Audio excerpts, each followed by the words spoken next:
Hey, what's going on? You know who it is. You know what it is. All right, you guys, I'm going to do my separate video first, and then we will go live as soon as the video or while the video is loading.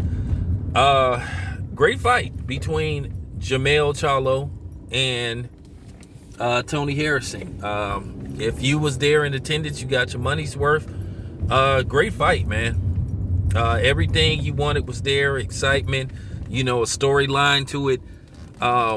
It was just a great fight and had a dramatic ending. And like I said, you got your money's worth. Everything was there. Strategy, boxing, counter punching, forward action. Everything was there. And here's the thing, up until the stoppage, until Tony Harrison got caught, I had Tony Harrison winning the fight. I had him winning the fight. I thought he was just outboxing Jamel. Great body work, countering. I think at times, like I said in the fight, he didn't tee off like he should have. And at the end of the day, he got caught. I think he was showboating a little too much. And basically Jamel caught him and he dropped him and he finished him. I thought that Tony Harrison was on his way to winning that fight, but according to the judges, he wasn't. So basically what I thought was going to happen, Tony Harrison had to have a knockout to win that fight. Basically, Charlo wins that fight as long as he don't get knocked out. And the unfortunate part for Tony Harrison, the verdict is out. He just don't have no damn chin. He has 3 losses, and all 3 of his losses are by stoppage. So that should tell you that Tony Harrison don't have no chin. And that's just the problem with Tony Harrison, and that is going to hurt him, or should I say that is going to hinder him the rest of his career, because there's always going to be guys that's going to be like, okay, this guy might outbox me, he can outbox me, but as long as I land something meaningful, I could possibly end the fight.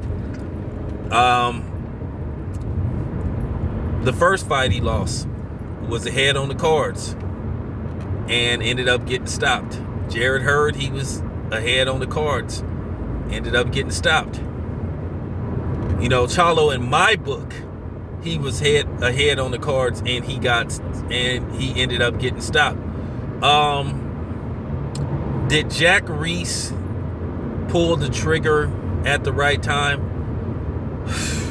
When you get dropped like he did twice in the round, it's sort of like, okay, it's nothing you can do. And you can't fault Jack Reese, because Jack Reese has been under fire. And I mean, what can I say? As far as Charlo go, I saw some things in Charlo that J-Rock can exploit. I don't know if Jamel's power is like his brother, but he got solid power, man. He can, if he lands something, man, he could do something to you. Cause he been getting dudes up out of there, man. He been getting dudes up out of there, and you kind of understand why he didn't get certain fights. But this fight with J-Rock is going to be very interesting, to say the least. It's going to be very interesting. How it pans out is anybody's guess. It's going to be a great fight.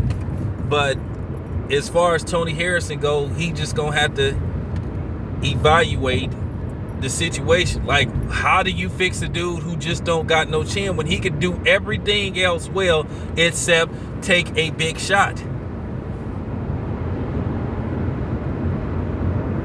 And that's going to be the end result, the verdict when it comes to Tony Harrison.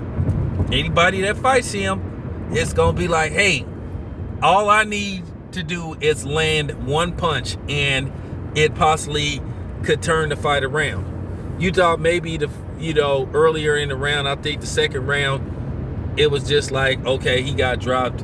Will he recover?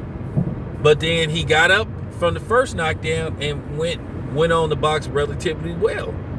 And then all of a sudden, it happened.